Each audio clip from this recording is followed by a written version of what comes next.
Assalamualaikum warahmatullahi wabarakatuh.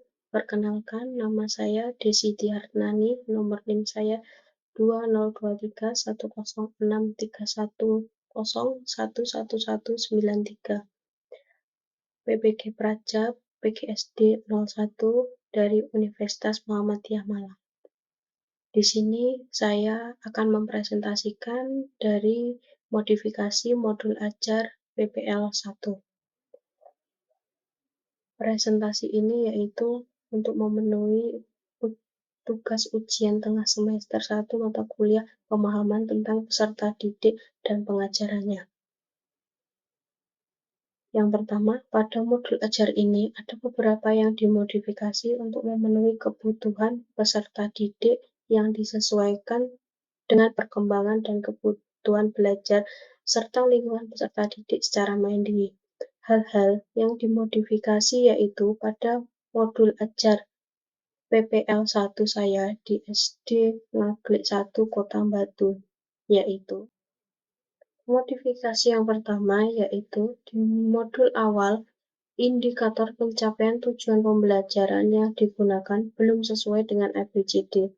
Saat dimodifikasi sudah sesuai dengan ABCD.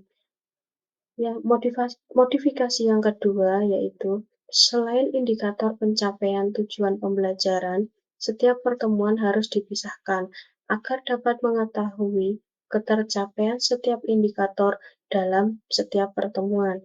Karena dalam model pembelajaran ini saya menggunakan model pembelajaran PJBL, di mana pembelajaran ini menggunakan 2 pertemuan. Modifikasi yang ketiga yaitu pada profil pelajar Pancasila yang digunakan hanya yang sering muncul dalam pembelajaran, tidak harus semua profil Pancasila semua dimunculkan karena pada modul saya yang modul pertama atau modul awal, profil pelajar Pancasila itu semua ada 6, semua saya munculkan. Seharusnya tidak perlu, cukup dengan 3 saja profil pelajar Pancasila yang saya gunakan, yaitu yang pertama, bergotong royong, yang kedua, mandiri, dan yang ketiga yaitu kreatif. Yang keempat, yaitu metode pembelajaran yang dimasukkan dalam modul ajar itu bukan sintaknya, akan tetapi apa yang dilakukan oleh siswa dengan bimbingan guru. Contohnya seperti ini, pada modul ajar saya, metode pembelajaran yang saya masukkan adalah sintak dari PJBL itu sendiri. Akan tetapi, metode pembelajaran yaitu metode yang digunakan guru. Jadi, di sini saya menggunakan metode tanya jawab, diskusi, ceramah, penugasan, dan juga kelompok. Yang kelima yaitu pada kegiatan pembelajaran di awal dan kegiatan pembelajaran di akhir. Di modul saya masih belum berpusat pada peserta didik. Sedangkan di kegiatan inti itu sudah berpusat pada peserta didik. Guru di kegiatan ini seharusnya hanya sebagai fasilitator atau hanya sebagai pembimbing. Jadi, di awal kalimat itu tidak boleh ada kata guru. Sedangkan punya saya itu masih menggunakan guru. Lalu, saya modifikasi pada modul pertemuan pertama saya yang bagian kegiatan awal dan kegiatan akhir, di mana pada penggunaan kata guru saya hilangkan, diganti dengan penggunaan kata peserta didik dan juga peserta didik atas bimbingan oleh guru. Seperti itu.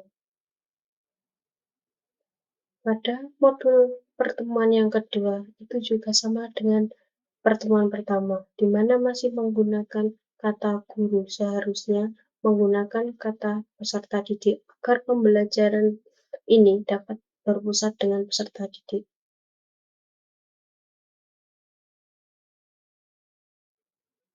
Yang keenam, di LKPD kedua saya yaitu kegiatan kelompok. Pada LKPD ini masih belum ada langkah-langkah dalam pembuatan map mapping. Maka untuk langkah-langkah pembuatannya itu yang menulis sendiri yaitu siswa. Guru hanya membimbing. Jadi langkah-langkah ini nanti digunakan agar peserta didik mampu berpikir secara kritis sesuai dengan keinginan dan kemampuan mereka sendiri bersama kelompoknya. Yang ketujuh yaitu proyek yang akan saya lakukan untuk peserta didik, di mana proyek ini saya menggunakan proyek mind mapping pada materi identitas diri fisik dan non-fisik. Pada proyek ini yang awalnya saya masih menggunakan dengan tabel-tabel diisi dengan kelompok. Selanjutnya, agar proyek yang saya gunakan menarik dan dapat menambah wawasan dan juga rasa berpikir kritis peserta didik, maka saya modifikasi untuk map mappingnya seperti pada gambar ini. Dengan setiap kelompok mengisikan data dirinya masing-masing. Yang kedelapan, di modul awal saya masih belum ada petunjuk, pengerjaan, dan langkah-langkahnya. Di modul selanjutnya, yang modul saya modifikasi, di sini saya sudah memberikan petunjuk pengerjaan, mulai dari alat dan bahan yang akan mereka gunakan dalam proyek ini. Selain itu, mereka juga saya beri petunjuk untuk apa saja yang akan mereka masukkan dalam mapping mereka setiap kelompok. Dan juga setiap kelompok mappingnya dihias agar menarik dan juga menambah kreativitas peserta didik. Modifikasi yang terakhir yaitu nomor 9. Penilaian pengetahuan siswa masih belum ada tingkat kesukaran dan indikator awal. Maka dalam modifikasi ini saya menambahkan indikator soal yang sesuai dengan indikator awal yang saya gunakan waktu pembelajaran, dan juga menambahkan tingkat kesukaran mulai dari mana soal yang mudah, mana soal yang sulit, dan mana soal yang sedang, agar peserta didik dapat memahami soal-soal yang akan dikerjakan oleh mereka.